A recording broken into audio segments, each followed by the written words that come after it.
The Harvest Moon Murders. Chapter 1. Welcome to Crescent Hills. Amelia gazed out the car window as she drove down the two-lane highway flanked by endless rows of corn stalks gently swaying in the late summer breeze. The afternoon sun beat down, scorching the earth a dusty gold.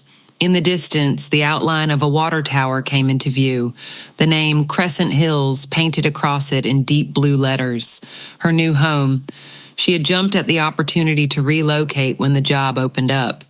A detective position in a sleepy rural town was a far cry from her last post in the big city, where the dark underbelly of crime wore her down day after grueling day. She was more than ready for a fresh start somewhere quiet and idyllic, even if it meant covering petty disputes about property lines and teenage mischief. Still, as she crossed the town line, she couldn't ignore the knot in her stomach. Small towns came with their own challenges for an outsider trying to fit in, and they had long memories. Putting aside her misgivings, she drove onto Main Street, gazing up at the charming storefronts and eliciting a few curious glances from passers-by. The police station sat nestled between a cozy diner and the public library. She pulled into the parking lot, took a deep breath, and stepped out of the car. The inside of the station surprised her. It was modern and crisp, a far cry from the dingy precinct she left behind. A petite woman with a severe blonde bob looked up from behind the front desk. "You must be Detective Chase," she said, looking Amelia up and down. "I'm Beverly. The chief told me you were arriving today." Amelia extended her hand. "It's nice to meet you, Beverly. Please call me Amelia." Beverly gave her a tight smile and a curt handshake. "Let me show you to your desk. The chief had to step out, but he should be back soon." Amelia followed Beverly down a hallway lined with framed articles touting the low crime rate of their cozy community. She supposed that's what happened when the most dangerous situation was a cow wandering loose on Main Street. Beverly gestured to a small desk tucked into the back corner of the bullpen. "Here you are. It's not much compared to what you're probably used to, but we make do." Amelia offered her most charming smile. "It's perfect, thank you."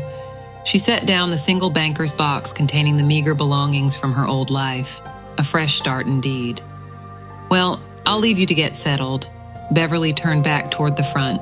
"Excuse me, if it's not too much trouble, could you point me to the files on any open cases?" Amelia asked. "I'd like to get up to speed." Beverly paused, looking momentarily flustered. "Open cases? Oh goodness, I think old Mrs. Campbell's prized pumpkin vanished from her front porch last week. Teenage pranksters, no doubt."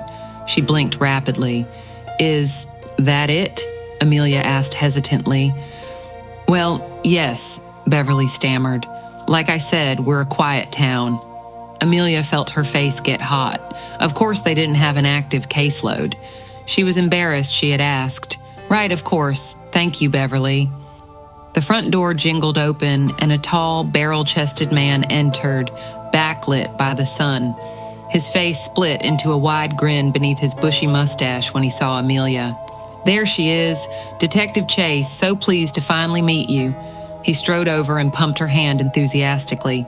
"I'm Chief Martin Walsh. We're so happy to have you. Please, call me Marty." Amelia couldn't help but smile back. She felt her nerves settle. "It's wonderful to meet you too, Chief.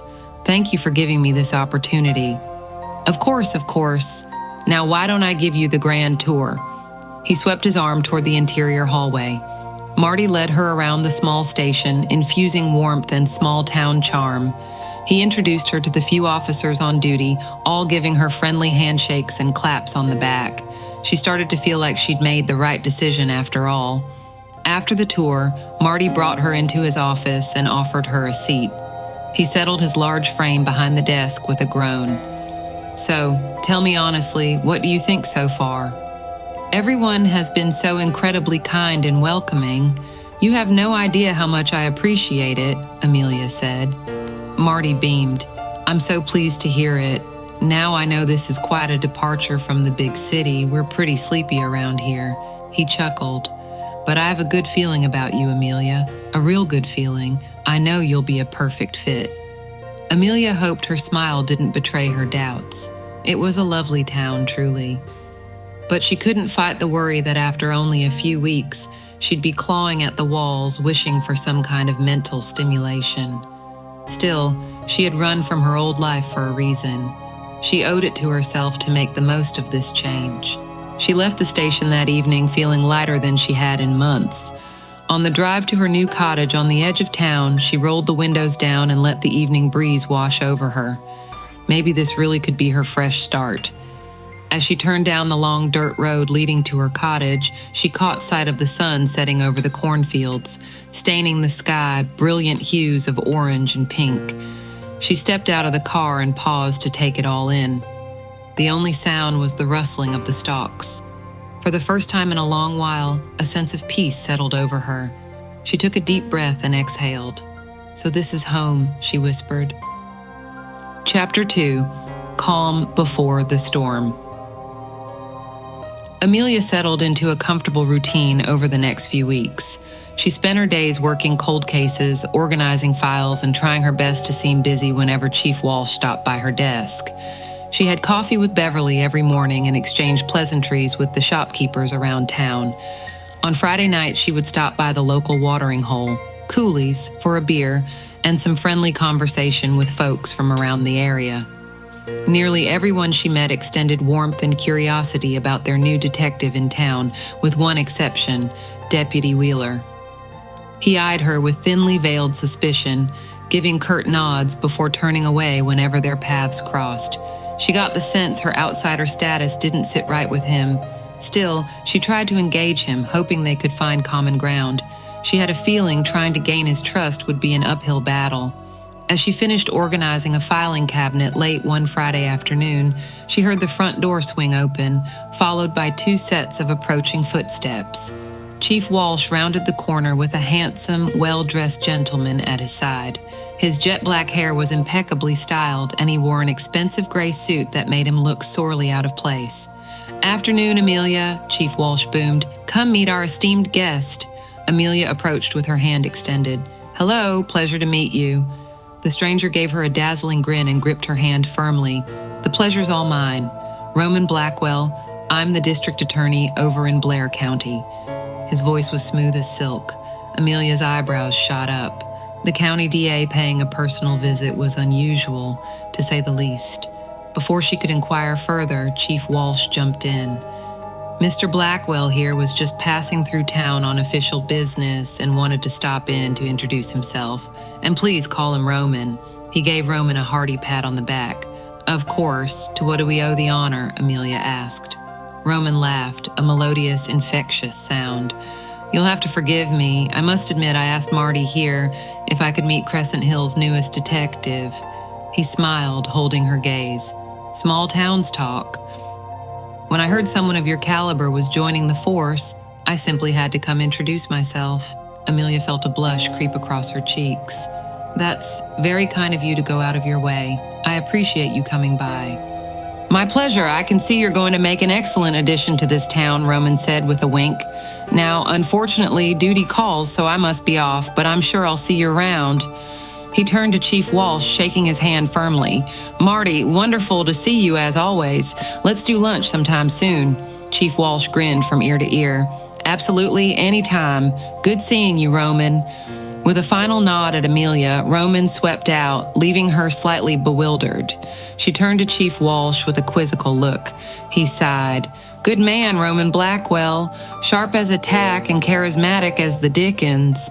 He's gone places fast over in Blair County. The DA's seat is just the start for him, no doubt about it." Amelia nodded slowly. "Well, he certainly knows how to make an entrance." "That he does," Chief Walsh chuckled and gave her a paternal pat on the shoulder. "You finish up here and have yourself a nice weekend." "You too, Chief." Amelia watched him amble back to his office, whistling a chipper tune. She felt her unease creep back in. Regardless of his disarming charm, she couldn't shake the feeling that the DA's impromptu visit was more than just friendly curiosity. Why was he so interested in the small-town detective? She made a mental note to tread carefully where Roman Blackwell was concerned. Chapter 3: The Charming DA. Amelia soon settled into an easy rhythm in Crescent Hills. As the weeks passed by, she slowly but surely felt herself relaxing into the community. She no longer dreaded the quiet days spent catching up on filing or sorting decades-old cold cases in the dusty back room of the station. There was comfort in the predictability. No worrying about the horrors each new day might bring like her old job. No gritty crime scenes or distraught victims. Just small-town pleasantries and minor complaints, which she handled with patience and care. On one such uneventful afternoon, she decided to walk down Main Street and pick up lunch from the diner. The sunny September day hinted that the long, humid summer was finally ebbing. A light breeze carried the spicy scent of fallen leaves. Amelia strolled into the diner, giving a friendly wave to Margie, the waitress she'd gotten to know over several Friday night beers at Cooley's. Margie grabbed a menu and led her to a booth. "How's my favorite detective doing today?" Margie asked, tucking her graying hair behind her ear. "Can't complain one bit," Amelia said, accepting the menu with a smile. "You seem extra chipper yourself. Any special occasion?" Margie leaned in, dropping her voice conspiratorially. "Well, don't you go spreading it around, but Paul finally proposed." Amelia gasped. "Margie, that's wonderful. Congratulations," she said, grasping the older woman's hand. "I couldn't be happier for you both." "Aw, thank you, sweetie. I'm on cloud 9. Margie gave her hand an affectionate pat. "Now, what can I get you?" After Margie bustled off with her order, Amelia sat back and gazed out the window, reflecting on just how at home she felt these days. Coming here had been the right decision after all. She took a sip of water, letting her mind wander. The jingle of the front door pulled her from her thoughts. She glanced up as Roman Blackwell strolled inside, immediately catching the eyes of the diners. The immaculately dressed DA stood out starkly against the diner's kitschy decor. He made his way to the counter and eased onto a stool, that dazzling grin never leaving his face. Margie hurried over, blushing furiously as she took his order. Amelia observed Roman, turning over their puzzling interaction from a few weeks back in her mind. Try as she might, she couldn't get a read on him or decipher his intentions. His charm and social graces masked something she couldn't quite put her finger on. Her cop instincts told her to stay guarded. Just then his gaze slid to her booth. His eyes lit up in recognition and he sauntered over. "Detective Chase, what a lovely surprise running into you." Amelia gave a polite smile. "Hello, Mr. Blackwell. Good to see you again." He eased into the booth across from her before she could object. "Please, I told you, call me Roman." He leaned back casually, eyeing her with interest. Amelia fidgeted with the paper napkin on the table. "Of course, my apologies. Roman, no need to apologize at all. I should be the one apologizing for intruding on your meal." His smile didn't reach his eyes. Amelia cleared her throat. "It's no intrusion. I imagine you're here on official business again." Roman picked at a stray thread on his suit jacket, seemingly buying time before answering. "As a matter of fact, no, unless you consider taking a long lunch break officially." He laughed lightly. "I just needed to clear my head from the chaos of the courthouse. The county never sleeps, I'm afraid." Amelia knew the feeling all too well, though she doubted Roman had seen even a fraction of the depravity she encountered working homicide back in the city. But she simply nodded. "Well, Crescent Hills is certainly a lovely change of pace for that," she offered politely. "Isn't it?" Roman agreed. "I can see why you fled here to get away." Amelia stiffened. "I'm sorry?" Roman held up a hand. "Forgive me, poor choice of words. I only meant I can understand the allure of a small town after dealing with the big city grind." Amelia eyed him warily. She was certain he knew far more about the circumstances behind her exit than he was letting on. The question was how he had gotten that information, and what he aimed to do with it. She sat up straighter. Two could play at this game. "Of course, the slower pace has been quite refreshing. I'm sure you must yearn for the same after handling the brutal caseload a DA faces," she said pointedly, "especially with elections coming up." Roman's expression hardened for a split second before the easy smile slid back into place. "Too true. The election cycle certainly brings an onslaught of new challenges." He glanced at his watch. "Which reminds me, I should be getting back to it. Always a pleasure, Detective." With that, he slipped out of the booth and strolled to the counter to settle his bill, leaving Amelia puzzled once again. A few minutes later, Margie returned with her meal, practically glowing. "Wasn't it just so lovely of the DA to stop in to say hello?" she gushed, clasping her hands. "You know, I think he's had his eye on you, sweetie." She gave an exaggerated wink. Amelia forced a polite laugh. "Oh, I'm sure he was just being friendly." She quickly changed the subject, asking about Margie's wedding plans until her food was gone. After paying the check, she made her way to the door, ready to clear her head of the bizarre interaction. Just as she reached for the handle, the television mounted above the bar flashed an emergency alert. She froze. "We interrupt this broadcast for a breaking news update," the anchorman announced. "A body has been discovered this afternoon at Blackwater Pond just outside the town of Crescent Hills." A hush fell over the diner, all eyes fixed on the screen as a graphic photo of the crime scene filled the frame. The still, partially obscured form of a girl lying face down in the shallow edge of the pond. Amelia's breath caught in her throat.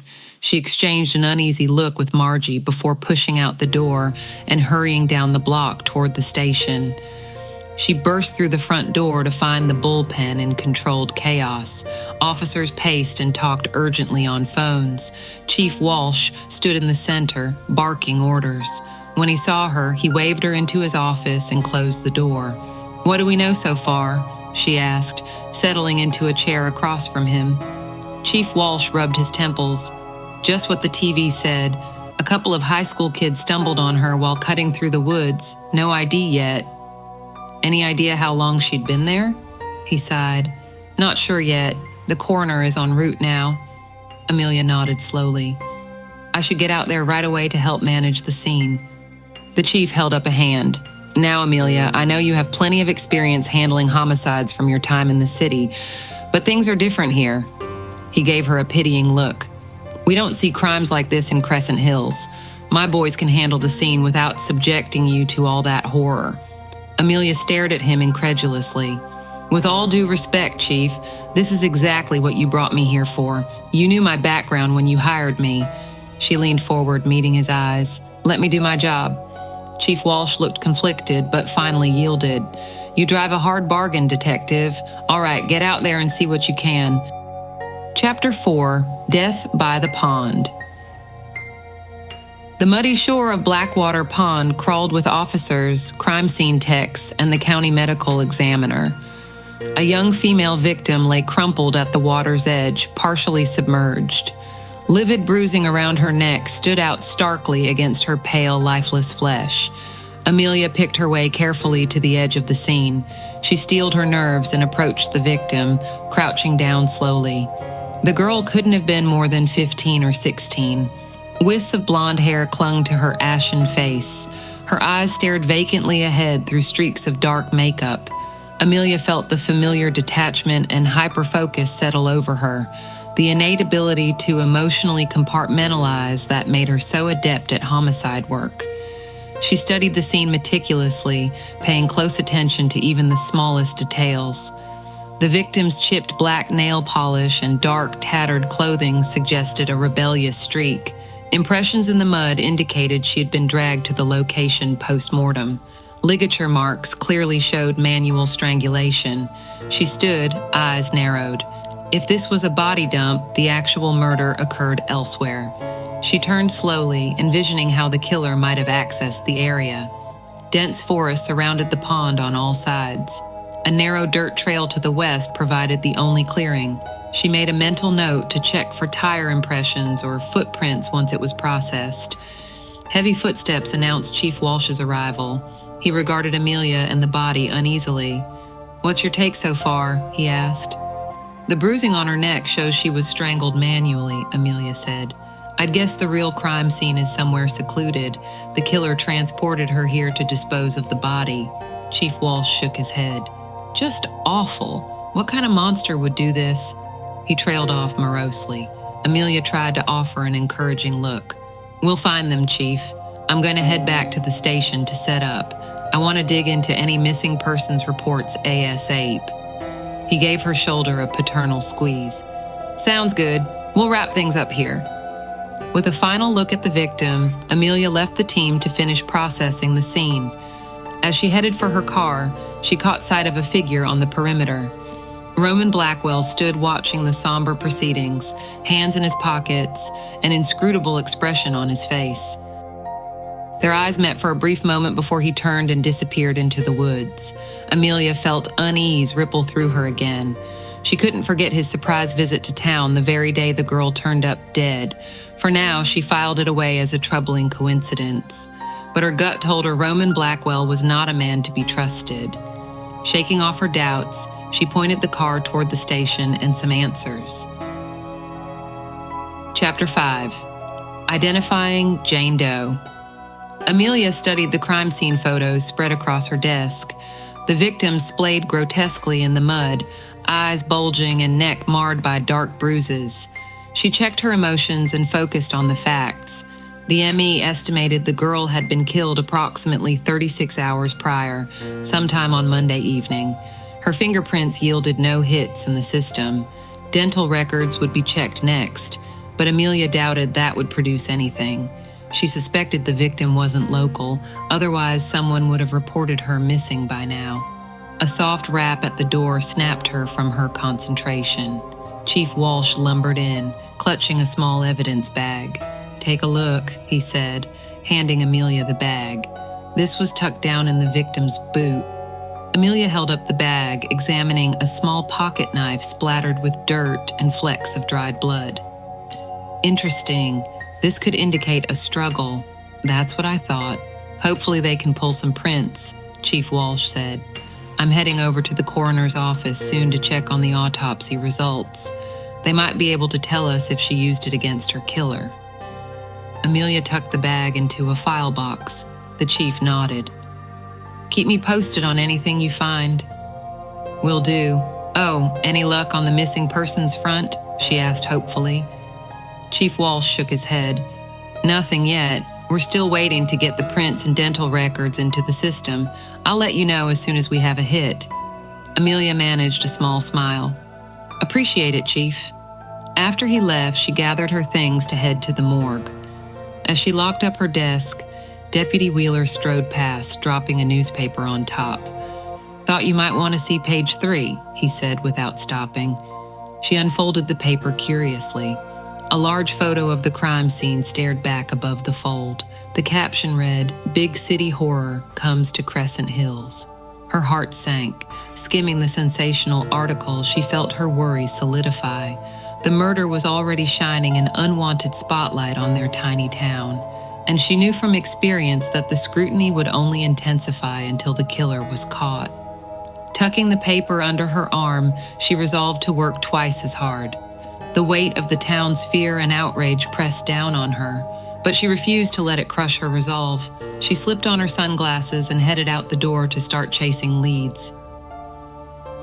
Chapter 6. Scars of Abuse. Amelia entered the morgue, girding herself against the inevitable wave of sorrow that accompanied seeing victims so intimately violated in death. The medical examiner, Emmett Ferris, glanced up from the autopsy table with a somber expression. "Detective Chase, I figured you'd be coming by." She approached, avoiding direct eye contact with the girl's body. "What can you tell me so far?" Ferris flipped a page on his chart. "Ligature marks indicate death by manual strangulation, just as we suspected. I sent scrapings from under her nails to your lab for analysis. No signs of sexual trauma, but there are some other interesting injuries unrelated to the murder." He gently turned the victim's arm to reveal a series of small circular scars dotting her forearm. "These appear to be cigarette burns, and I found older contusions across her shoulders and lower back." Amelia's jaw tightened with anger. "Signs of prolonged abuse. Anything else?" "I counted at least a dozen fractures in various stages of healing. Ribs, fingers, nose, all indicative of repeated trauma over an extended time frame." "Poor girl," Amelia said softly. "Has her identity been established yet?" Ferris shook his head. "No missing persons match yet. We're doing a reconstruction of her face now to release publicly. Hopefully that will generate some leads." Amelia nodded. "Keep me posted if you find anything else relevant." She turned to go, steeling her nerves against the rising tide of sadness. As she reached the door, Ferris called out, "Detective, find the monster who did this." She met his eyes, equally haunted. I will. I promise you. Chapter 8. Cracks in the Facade. Amelia sat across from the chief and Roman Blackwell in the interrogation room. Roman kept his expression carefully blank, while Chief Walsh looked uneasy. She opened the file in front of her and cleared her throat. Let's cut to the chase, gentlemen. We have evidence putting you both at the crime scene shortly before and after Faith Collins' body was discovered. Chief Walsh bristled. Now see here, that's circumstantial at best. I arrived with the other officers to secure the scene. Roman held up a hand. I think what Detective Chase means is that while circumstantial, the timing seems unfortunate, but surely neither of us had anything to do with this poor girl's demise. His eyes remained cold and impassive. Amelia bit back a sarcastic retort. She had hit a nerve. Roman's surprise visit, the chief's ties to him, it was all too convenient.